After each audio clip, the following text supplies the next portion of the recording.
Alhamdulillah, wa salatu wa salam ala rasulillah.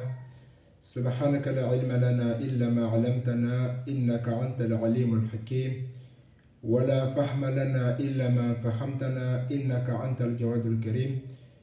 Bienvenue dans cette deuxième leçon sur notre série de formation sur réussir sa vie en couple. Alors, dans le premier chapitre, nous parlons justement des causes de l'échec du mariage. Les choses qui font que nos mariages ne réussissent pas. Alors, dans la première leçon, nous avons vu les causes liées aux fiançailles. Et dans la leçon d'aujourd'hui, nous allons voir les causes liées à la célébration du mariage.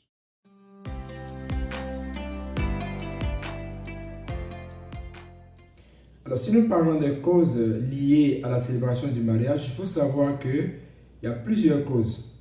Dans ce cours, pour un souci de précision et de concision, nous allons parler de deux causes. La première cause, ce sont les causes que j'appelle les complications du mariage. Et le deuxième point que nous allons développer, c'est la désobéissance d'Allah dans la célébration du mariage.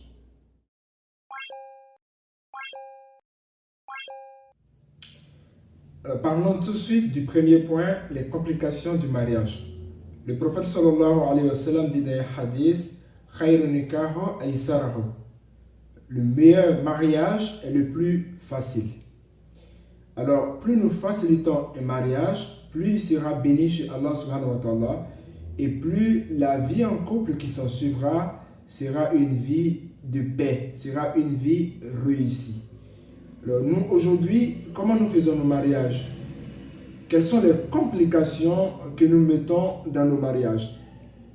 Le premier point, la première complication que j'ai voulu partager avec vous, voulu en parler, c'est ce que j'appelle les considérations de la Jahiliya. Alors la Jahiliya, c'est quoi? C'est l'époque qui a précédé l'islam. Avant que le prophète sallallahu alayhi wa sallam ne soit envoyé, les gens avaient leurs coutumes, ils avaient leur façon de vivre.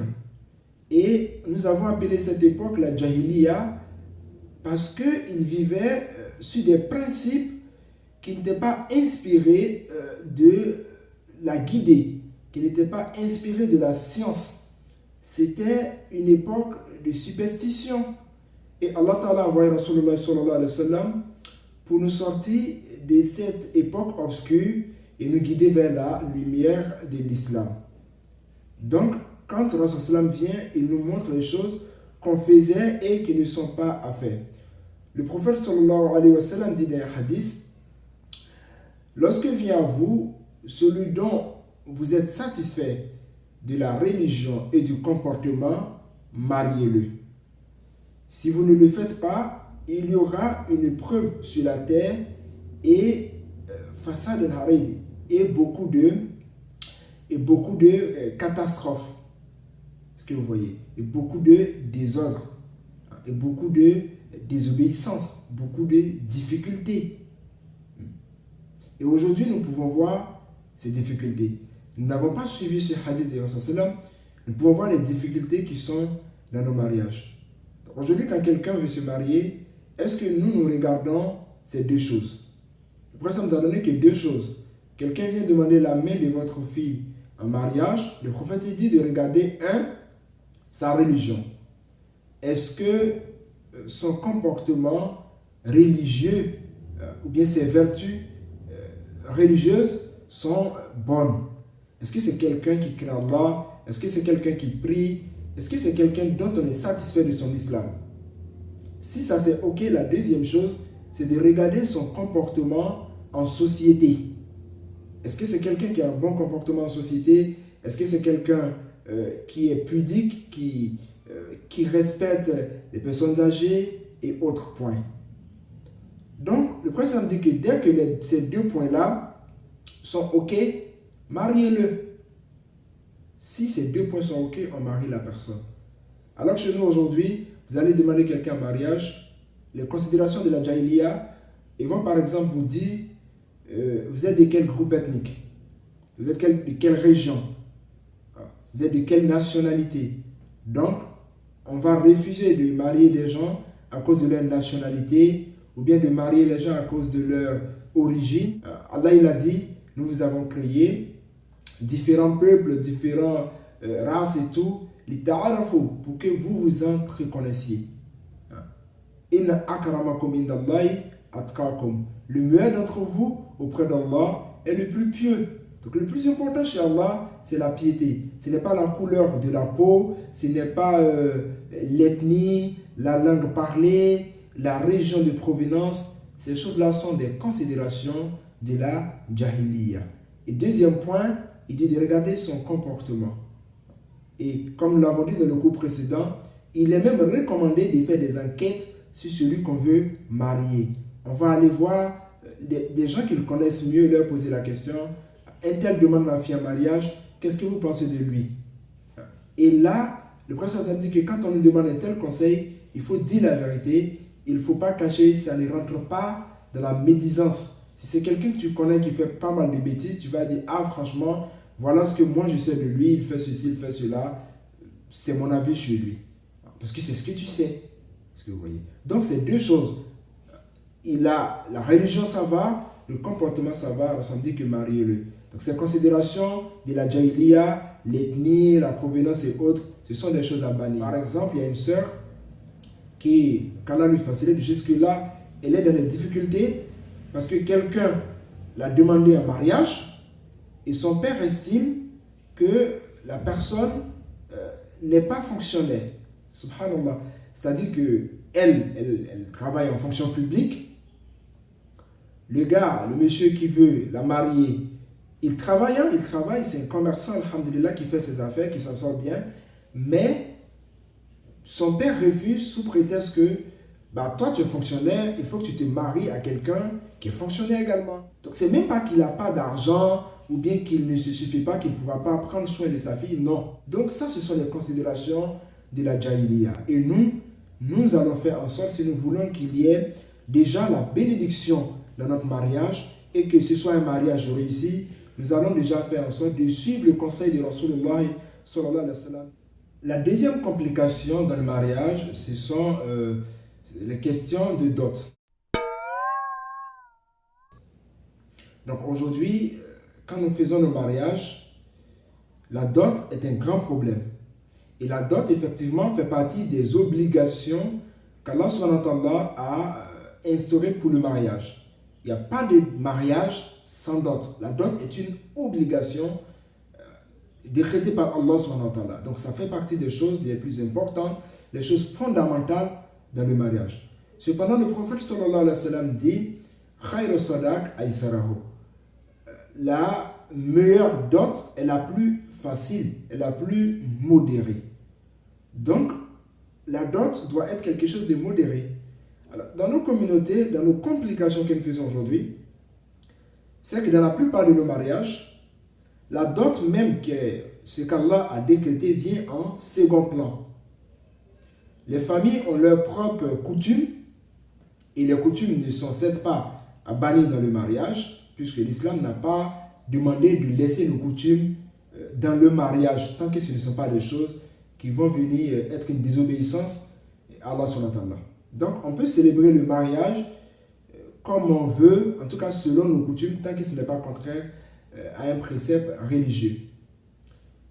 Cependant, puisqu'Allah a rendu la dot obligatoire, nous devons faire en sorte que ce soit la première chose, la chose privilégiée. Mais ce n'est pas ce qu'on voit. Ce qu'on voit, c'est que les gens, ils ont leurs propres affaires.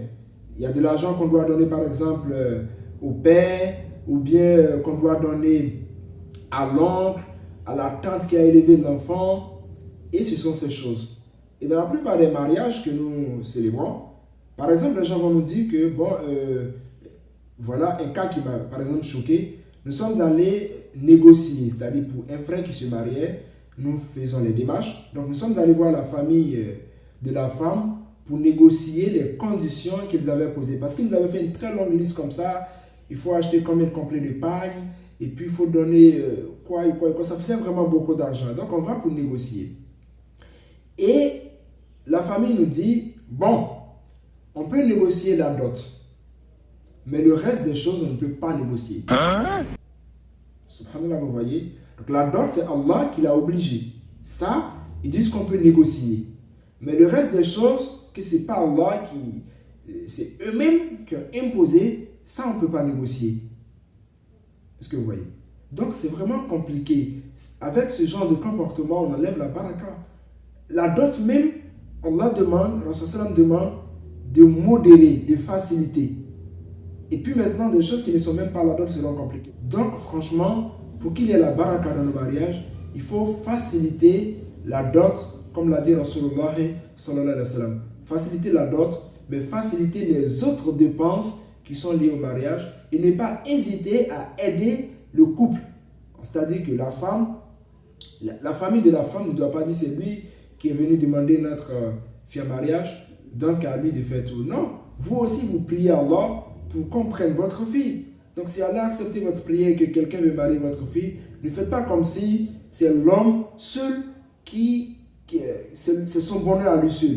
C'est le bonheur de toute la famille. Donc tout le monde devrait normalement participer, dépenser, faire en sorte que ce mariage soit un succès.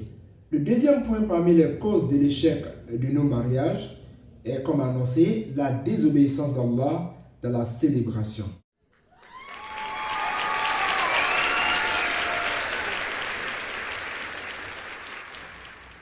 Donc, la célébration du mariage est un moment de joie, un moment de convivialité, un moment où Allah Ta'ala nous permet de nous réjouir.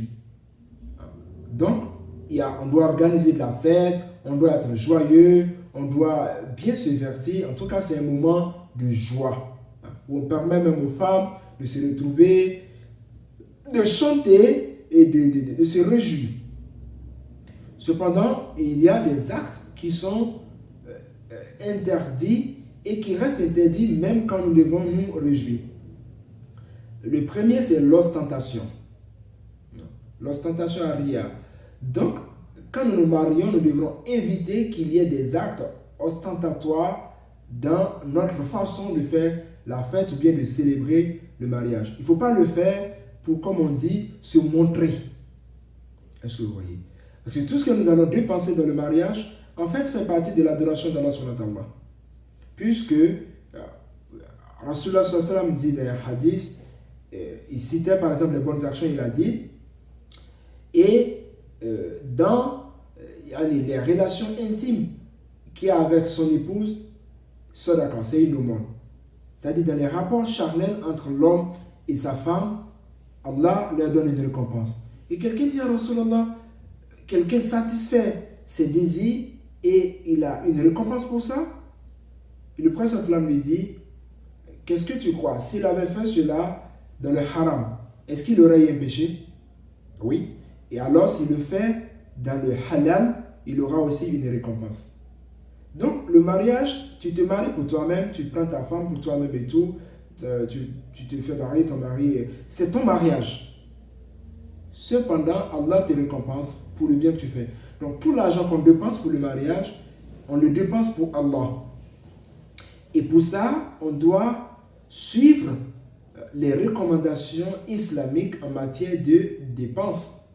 Et Allah subhanahu wa ta'ala nous dit dans le Coran, بعد أعوذ بالله من الشيطان الرجيم بسم الله الرحمن الرحيم كالذي ينفق ماله رياء الناس ولا يؤمن بالله واليوم الآخر فمثله كمثل صفوان عليه تراب فأصابه وابل فتركه صلدا لا يقدرون على شيء مما كسبوا والله لا يهدي القوم الكافرين. Allah dit, il nous cite des gens qui ne gagnent rien dans leurs dépenses. Il dit comme celui qui dépense son argent pour se montrer aux gens. Riya al-nas, juste pour se montrer aux gens. Wala yu'minu billahi wal yawmil akhir. Il ne croit ni en Allah ni au jour dernier. Donc, il ne dépense pas par crainte d'Allah. Il ne dépense pas pour faire plaisir à Allah subhanahu wa ta'ala. Il dépense juste pour que les gens disent « Ah, c'était un mariage intéressant. C'était un mariage réussi. » C'est tout ce qui l'inquiète. Faire plaisir à Allah dans son mariage, ça ne l'inquiète pas. Et Allah nous dit son exemple, c'est quoi? Son exemple, c'est comme son exemple est comme un rocher couvert de sable. Couvert de sable, et une averse touche ce rocher, fataraka al-salda, et voici, le voici dénué. Il y a du sable sur les rochers, la pluie vient frapper le rocher et paf, il n'y a plus de sable. Le rocher, il est là, dehors. Ça veut dire que quand nous allons dépenser notre argent pour faire plaisir aux gens et tout, donc la femme sera contente. Ah, vraiment, mon mari, il a fait un mariage super bien, tout était bien, c'était grandiose, tout le monde nous félicite. Mais en fait, c'est juste l'apparence. C'est juste l'apparence. Dès que vous êtes dans le couple, il suffira d'une petite épreuve. Fataraka al-salda. Une petite épreuve et votre pièce sera dehors, la difficulté sera dehors. Il va commencer à te dire tout ce qu'il a dépensé. Il va commencer à te rappeler tout l'argent qu'il a mis dans ce mariage-là. Le monsieur a tellement dépensé qu'en fait, dans sa tête, il t'a acheté. Même si ce n'est pas ce qu'il dit, mais dans sa tête, il t'a acheté. Donc, c'est vrai qu'il a beaucoup dépensé. Ah, ton mari t'aime. Il t'a même ramené pour faire la nuit de noces à Dubaï. Bon, on a dépensé beaucoup d'argent, c'est ce que je veux comprendre. Mais Allah te dit qu'il a fait ça pas pour Allah, il a fait pour se faire voir. Il suffit d'une petite épreuve, taraka al-salda. La réalité va faire surface. Il va commencer à te dire, ouais, toi là, quand je te prenais, tu étais dans quelle situation, combien de dépenses je n'ai pas fait sur toi, et voilà, il va te rappeler toutes ces choses. Là, tout ce qu'ils ont dépensé ne va leur servir à rien. Ils ne vont pas profiter de ces dépenses-là parce que ça a été du gaspillage. Et Allah Ta'ala nous dit de ne pas gaspiller. Les gaspilleurs sont les frères de Shaitan. Donc, il faut éviter l'ostentation dans la célébration de nos mariages. Le deuxième point, et ce sera le dernier point pour cette leçon, c'est la nuisance aux voisins. Alors, pendant nos mariages, comme nous le disions dans le point précédent, nous avons le droit de nous réjouir. C'est une fête. Le prophète sallam dit qu'il n'y a que le fornicateur qui se marie en catimie. C'est-à-dire que on ne se cache pas pour se marier. Quand un musulman se marie, quand un croyant se marie, il va annoncer le mariage. Donc annoncer le mariage fait partie des sunnahs de Rasulullah sallallahu alayhi wa sallam concernant cette adoration-là. On doit annoncer le mariage, on doit faire en sorte que les gens soient au courant de la célébration. Ce doit être une fête. Mais comme nous le disions tantôt, même dans la fête, le croyant ne doit pas oublier les injonctions d'Allah, les lois d'Allah, les préceptes islamiques. Et parmi ces préceptes, il y a le fait de faire du bien à son voisin. Allah Ta'ala nous a plusieurs fois dit dans le Coran de faire du bien dans les relations avec le voisin. Est-ce que vous voyez? Dans le Coran, nous trouvons plusieurs versets comme ça.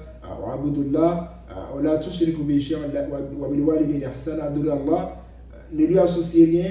Faites du bien à vos deux parents et aux voisins proches, aux voisins éloignés. On trouve ces versets-là dans le Coran. Et Rasulullah sallallahu alayhi wa sallam dit: n'entrera pas au paradis celui dont le voisin n'est pas à l'abri de son mal. Maintenant, dans nos mariages, comment nous allons nuire aux voisins? C'est que nous allons exagérer la fête. Nous allons exagérer la fête.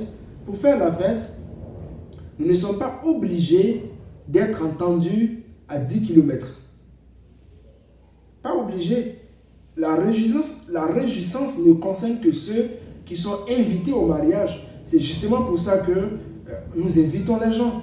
Maintenant que tu as invité les gens, ils sont là dans la maison, vous êtes déjà là, tout le monde s'entend. Il faut faire en sorte que les chansons, les choses que vous allez faire, la réjouissance, le bruit de cette réjouissance se limite au cadre. Soit entendu que dans le cadre où vous êtes. Donc, si vous avez pris une maison pour faire votre fête, il faut qu'on ne vous entende pas en dehors de la maison. En tout cas, pas très loin de la maison. Peut-être que quand on sort de la maison, on entend un bruit, on sait que oui, il y a une fête dans cette maison-là, mais pas à 10 km, on vous entend crier, vous allez prendre une forte sonorisation, vous allez mettre du bruit et on vous entend partout. Et nous, ici, qu'est-ce que les gens font? Ils vont même barricader les routes. Ils vont barricader carrément les routes. Ils ne vont même pas se fatiguer pour aller chercher un foyer, quelque chose, une salle de fête. Non. Ils vont se mettre carrément sur la route et ils s'en foutent carrément. Ce sont les voitures qui viennent, qui vont chercher à faire une déviation. Le gars est tout fatigué, il rentre chez lui, il prend la voie habituelle, il vient trouver qu'on a tout barré. Il est obligé de manœuvrer. Parfois même c'est des petites rues comme ça, c'est très difficile de faire demi-tour. Il va souffrir comme ça pour pouvoir sortir. Il est choqué. Il est choqué. Et toi, tu es en train de chercher la baraka d'Allah dans ta vie de couple, alors que tu choques tout le monde. Et vous les voyez, ils remuent la tête comme ça. Et Rasulullah m'a dit, Da'watu mazlum laysa baynaha wa bayna Allah hijab. Le droit de l'opprimer, il n'y a pas de voile entre Allah et le droit de l'opprimer. Là, vous lui avez fait du tort, il est fâché, il n'a rien dit, mais dans son cœur, c'est comme s'il avait invoqué contre vous. Et ça va marcher. Et nous sommes étonnés que nos mariages ne marchent pas. Il ne faut pas nuire aux gens. Donc, dans la fête, il faut faire en sorte que cette fête-là soit vraiment dans un cadre islamique, ne nuise pas aux voisins, ni dans le bruit, ni dans l'espace occupé. Il faut qu'on ait le droit d'occuper cet espace. Il ne faut pas que ce soit une rue. Et puis, il faut que le bruit ne nuise à personne. Et il ne faut pas aussi le faire jusqu'à 2 heures tardives. C'est-à-dire jusqu'à 22 heures passées, il y a des gens qui continuent de faire la fête. Vous pouvez le faire. Mais si c'est juste dans le cadre familial et que vous ne nuisez à personne, il n'y a aucun problème. Mais si vous sortez de ce cadre, que vous nuisez à tout le monde, là vraiment, vous allez enlever la baraka. Parce que tant que les gens sont en colère contre vous, et Allah dit dans le hadith qudsi, faites attention au droit de l'opprimer, car je l'accepterai, même si cette invocation m'était adressée par un mécréant. Même si la personne n'est pas musulmane, si vous nuisez à la personne, qu'elle prie contre vous ou bien qu'elle est mécontente, ça va être une malédiction et ça va créer des problèmes. Nous voici donc à la fin de cette deuxième leçon sur les causes de l'échec du mariage. Et aujourd'hui, nous avons parlé des causes liées à la célébration du mariage. Alors, le premier point, ce sont les complications du mariage. Les complications du mariage, et nous avons vu en cela les complications liées aux considérations de la Jahiliya, nos propres considérations de coutumes et de culture. Le deuxième point, ce sont les complications liées à la dot et les dépenses du mariage. Et en deuxième point, nous avons parlé des causes liées à la désobéissance d'Allah. Et en premier point, nous avons parlé de l'ostentation dans le mariage, dans la célébration du mariage. Et au deuxième point, nous avons vu la nuisance au voisinage. Donc, voici des causes, parmi les causes de l'échec de nos mariages. Qu'Allah Ta'ala ait pitié de nous, qu'Allah nous guide, qu'Allah mette la baraka dans nos mariages, qu'Allah stabilise les couples, qu'Allah permette à ceux qui ne sont pas mariés de se marier dans de bonnes conditions et qu'Allah fasse que tous les musulmans vivent vraiment en paix, dans la tranquillité et la facilité. Qu'Allah Ta'ala nous pardonne nos péchés. سبحانك اللهم وبحمدك نشهد ان لا اله الا انت نستغفرك ونتوب اليك سبحان ربك رب العزه عما يصفون وسلام على المرسلين والحمد لله رب العالمين.